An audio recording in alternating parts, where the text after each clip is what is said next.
I'm reviewing 3 real properties to see what a good property investment cash flow looks like in 2023. And to do that, I'm going to look through these 3 properties. Now, because we specialise in new builds here at Opus Partners, that's what we're going to focus on in today's video.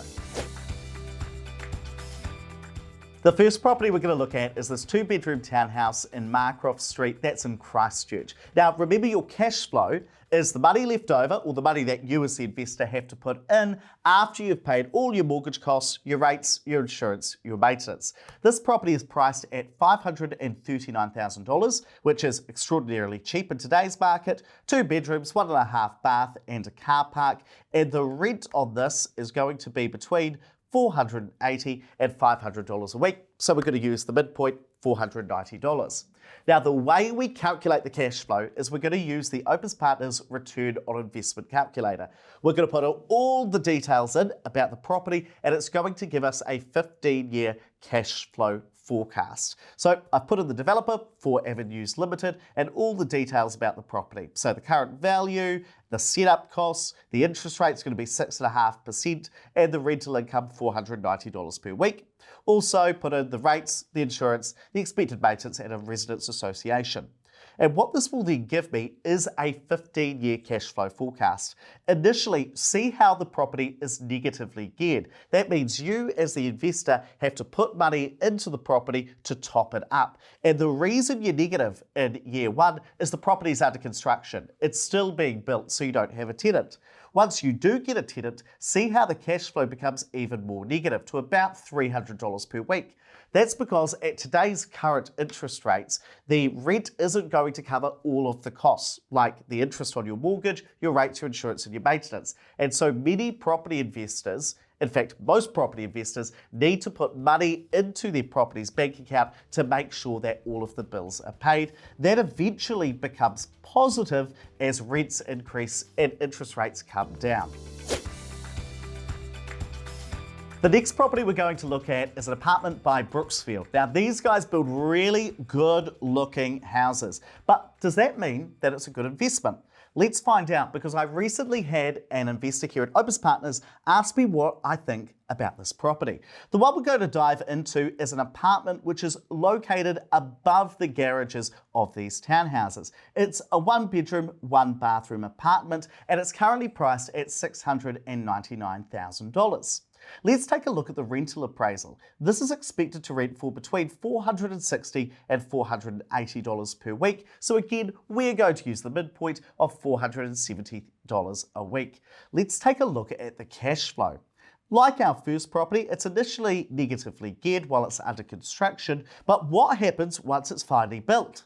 The investor is going to have to top up this property by about $500 per week, or about $27,000 in the first year. And the reason behind this is that it is a much higher purchase price. You're going to have to take out a much larger mortgage in order to purchase this property, but you aren't necessarily going to get any more rent. So if you look at the purchase price of the first property compared to the second one, our first property costs about $150,000 to $160,000 less, but actually gets more rent per week from the tenants.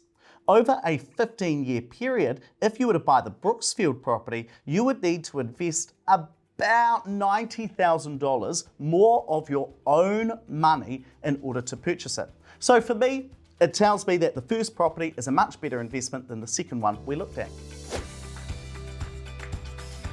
Now let's go to Auckland to see what the cash flow of a property might be in New Zealand's largest city. We're going to look at this 3-bedroom townhouse based in Mount Roskill, which is being developed by Neilston Homes. The price of this is $895,000, and for that you get 3 bedrooms, about 2 bathrooms and a car park, and the rent is expected to be between $740 and $760. Again, we're going to take the midpoint of $750 per week. Running those numbers through the spreadsheet, you can see same trend here, negatively geared in year 1, but less so because it's under construction. And then in year 2, again, the investor needs to top up this property by about $500 per week, 25 grand a year. That eventually becomes positively geared by the time we get to year 10. That's as rents rise, and of course your interest rate is expected to come down because interest rates are very high at the moment. Now, what's interesting is that the Neilston homes and the Brooksfield properties are both negatively geared by about $500 per week, but see how this one becomes cash flow positive much more quickly. That's because it has got a higher rent compared to the purchase price. Now, when you're comparing cash flow, I'd recommend that you look at the total over a 15-year period. So to own the 4 Avenues property, that's the Marcroft Street property in Christchurch, you'd need to invest about $58,000 of your own money. That's the best cash flow property. Next is the Neilston Homes, which is in Auckland at about $82,000, and the worst cash flow is the Brooksfield property at about $149,000. But what you might also notice is the return on investment. So although I said that Neilston Homes came in second place in terms of cash flow, it actually has the highest return on investment. And you might ask, why is that? You might be thinking, if my rent doesn't cover all of the costs, how am I going to make any money? That's a question a lot of first-time property investors ask, and one we've answered a couple of times on this YouTube channel. So you should definitely hit subscribe because we release new videos every Monday and Wednesday. Now, the main way that property investors make money is by the property going up in value. So although you might be having to top up that property in terms of cash flow, you also got to account for the increase in value or the capital gains.